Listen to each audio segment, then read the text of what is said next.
জন্য। কয় মার্কের পরীক্ষা হচ্ছে? কয় মার্কের পরীক্ষা হচ্ছে? মাননীয় প্রধানমন্ত্রী একটু আগে আমাকে বলেছেন যে এটা কত মার্কসের পরীক্ষা। একজন শিক্ষক হিসেবে অনেকভাবে মূল্যায়ন করতে পারি, একটু আপনার অনুমতি চেয়ে নেই যে আমরা বিভিন্ন সময়ে অনেক সরকার প্রধানকে দেশে বিদেশে দেখেছি যে যখন প্রশ্ন আসে বা প্রশ্ন করলে শুধু আশ্বাস এবং নানা ধরনের অবাস্তব আমরা প্রমিস শুনতে পাই। একটা জায়গায় বোধহয় আপনাকে 170 প্রধানমন্ত্রী মাননীয় প্রধানমন্ত্রী দিলে এটা বায়াস হয়ে যাবে, অন্তত 90 দিব যে আপনি যেটাকে সত্য সত্য বলেছেন, যেটা আশ্বাস দেওয়ার প্রয়োজন সেটা দিয়েছেন, এবং যেটা না, এই সৎ সাহস দেখানোর জন্য আপনাকে অনেক ধন্যবাদ। এবারে অনুরোধ জানাবো জগন্নাথ বিশ্ববিদ্যালয়ের পদার্থ বিজ্ঞান বিভাগের শিক্ষার্থী মাহাদি হোসেনকে প্রশ্ন করার জন্য। কয় মার্কের পরীক্ষা হচ্ছে? কয় মার্কের পরীক্ষা হচ্ছে?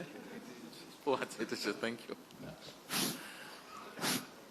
আসসালামু আলাইকুম। আসসালামু আলাইকুম।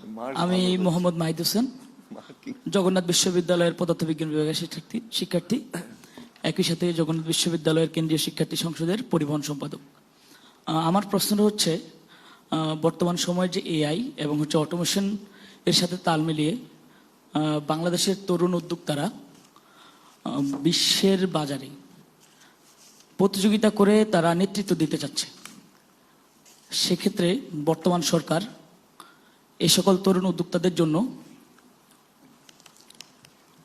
কি পদক্ষেপ নিতে যাচ্ছে, এবং এক্ষেত্রে কি কোনো প্রকার যে বলা যায়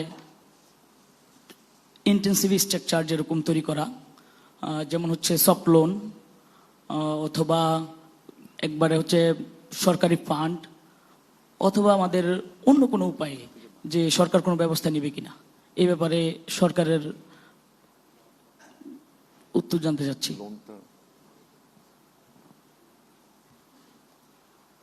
ধন্যবাদ আপনার প্রশ্নের জন্য। আপনার প্রশ্নের আমি আমার চিন্তাটা একটু আপনার সাথে শেয়ার করব, তারপরে হয়তো টেকনিক্যাল সাইডগুলো রেহান আসাদ আপনাকে বলবেন। খুব সম্ভবত গত পরশুদিন, আপনি যদি গত পরশুদিন নিউজগুলো দেখেন, আপনি খেয়াল করে দেখবেন যে আমাদের 3টা বাচ্চা ওয়ার্ল্ড এআই অলিম্পিয়াডে তারা যাচ্ছে কম্পিট করার জন্য। এর মধ্যে অলরেডি তারা কিন্তু আরো কতগুলো কম্পিটিশন পার হয়ে এসছে, ফার্স্ট হয়েছে। এশিয়াতে তারা গোল্ড মেডেল পেয়েছে, এখন ওয়ার্ল্ড অলিম্পিয়াডে তারা যাচ্ছে, কাজাখস্তান যাচ্ছে। তো আমরা কাজাখস্তানে যাওয়ার ব্যাপারে একটু তারা সমস্যায় পড়েছে, আমরা চেষ্টা করছি তাদেরকে দ্রুত ভিসা টিসা যে এই সমস্যাগুলো সমাধান করে দেওয়ার জন্য। তাদেরকে ফান্ডও গভর্নমেন্ট থেকে অ্যারেঞ্জ করে দেওয়া হচ্ছে যাতে তাদের সমস্যা না হয়। এর বাইরে তাদেরকে বিভিন্ন রকম এনকারেজমেন্ট দেওয়া হচ্ছে। যেহেতু তারা এআই, ওদের সাথে কথা বলেছি এবং ওখানে তার আগেই আমরা ডিসাইড করে নিয়েছিলাম। আমরা চিন্তা ভাবনা করছি যে ইনশাল্লাহ আমরা এই ইয়ার না হলে ইনশাল্লাহ নেক্সট ইয়ারে আমরা ঢাকায় যে এআই হ্যাকাথন যে হয়, এটার আমরা এখানে একটা অনুষ্ঠান আয়োজন করব আমরা। আর এর বাইরে পলিসি সাপোর্ট যেগুলো, যেহেতু আইটি মিনিস্ট্রি, এখানে মিনিস্টার সাহেব আছেন এবং রেহান আসাদ আছেন অ্যাজ অ্যাডভাইজার, ওনারা এটা ডিটেল পলিসি সাপোর্টগুলো আপনাকে বলতে পারবেন। Thank you. আমার পার্টটা শেষ, আপনি ওনাদের কাছ থেকে জেনে নিতে পারেন।